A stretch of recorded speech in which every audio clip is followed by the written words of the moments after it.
காமெடியனா தமிழ் சினிமாக்கு அறிமுகமாகி இப்போ ஹீரோவா கலக்கிட்டு வரவர் தான் நடிகர் சூரி. வெற்றிமாறனோட விடுதலை படம் மூலமா ஹீரோவா அறிமுகமான சூரி அதை தொடர்ந்து இப்போ ஹீரோவா நிறைய படங்கள்ல நடிச்சிட்டு வராரு. அந்த வகையில வர மே 16ஆம் தேதி இவர் நடிச்சிருக்கிற மாமன் அப்படிங்கிற படம் வெளியாக இருக்கு. விலங்கு அப்படிங்கிற வெப் சீரிஸை டைரக்ட் பண்ண டைரக்டர் பிரசாந்த் பாண்டியராஜ் இந்த படத்தை இயக்கியிருக்காரு. இந்த படத்தோட கதை சூரியோட கதை அப்படிங்கறதும் குறிப்பிடத்தக்கது. இப்போ இந்த மாமன் படத்தை ப்ரொமோட் பண்ற விதமா சூரி இன்டர்வியூஸ் கொடுத்துட்டு வராரு. அப்படி கொடுக்கப்பட்ட ஒரு இன்டர்வியூல சிவகார்த்திகேயன் பத்தி அவர் பேசினது இப்போ வைரல் ஆயிட்டு வருது. கூழாங்கல் படத்தோட டைரக்டர் வினோத்ராஜ் இயக்கத்துல சிவகார்த்திகேயன் ப்ரொடியூஸ் பண்ணி சூரி நடிச்ச படம் தான் கொட்டுக்காளி. இந்த படம் தியேட்டர்ல ரிலீஸ் ஆனதுக்கு அப்புறம் மக்கள் மத்தியில கலவையான விமர்சனங்களை சந்திச்சது. ஆனா ஓடிடில வெளியானதுக்கு அப்புறம் பலரோட பாராட்டுகளை பெற்றுச்சு. அண்ட் மேலும் இப்ப வரைக்கும் இந்த கொட்டுக்காளி படம் நல்ல படமா இல்லையா அப்படிங்கிற விவாதமுமே போயிட்டு தான் இருக்கு. இப்படி கலவையான விமர்சனம் வரும்போது பலருமே சிவகார்த்திகேயன் தான் பிளான் பண்ணி சூரிக்கு இப்படி ஒரு படத்தை கொடுத்திருக்காரு, எங்க சூரி ஹீரோவா வளர்ந்து பெரிய ஆள் ஆகிட போறாருன்னு பயந்து சிவகார்த்திகேயன் இப்படி பண்ணியிருக்காருன்னு விமர்சனங்கள்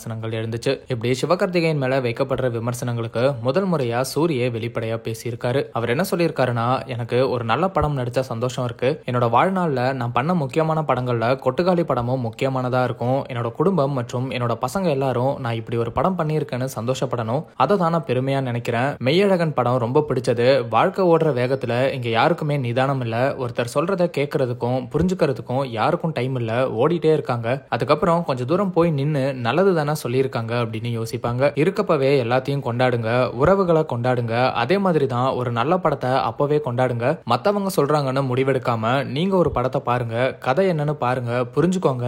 எல்லாராலையும் கமர்ஷியல் படம் கொடுத்துட முடியாது. சிவகார்த்திகேயன் எனக்கு நல்லதுதான் பண்ணாரு. அவர் என்ன வச்சு படம் பண்ணணும்னு அவசியமே இல்ல. இப்பயுமே கொட்டுக்காளி படத்துல நடக்கிற மாதிரி உண்மையா நடந்துட்டு தான் இருக்கு. இந்த படத்துல ஒரு நல்ல விஷயம் இருக்கு. அத மக்கள் கிட்ட கொண்டு போய் சேர்க்கணும்னு தான் அவர் நினைச்சாரு. அந்த படத்தை பண்ணி அவர் பல கோடியா சம்பாதிக்க போறாரு. அப்போ அந்த மாதிரி படங்கள் எல்லாம் யார் தான் எடுக்கிறது, யார் தான் நடிக்கிறது அப்படின்னு சூரி ரொம்பவே வெளிப்படையா கொட்டுக்காளி படத்துக்கு வந்த விமர்சனத்தை பத்தியும் சிவகார்த்திகேயன் சதின்னு பேசப்பட்டதுக்கும் பதிலடி கொடுத்திருக்காரு. சூரியோட இந்த ஸ்பீச் இப்போ சோசியல் மீடியால பயங்கரமா வைரல் ஆயிட்டு இருக்கு. பலருமே சூரி தொடர்ந்து ஹீரோவா நடிச்சு மக்களை மகிழ்விக்கணும்னு வாழ்த்துக்களையும் சொல்லிட்டு வராங்க.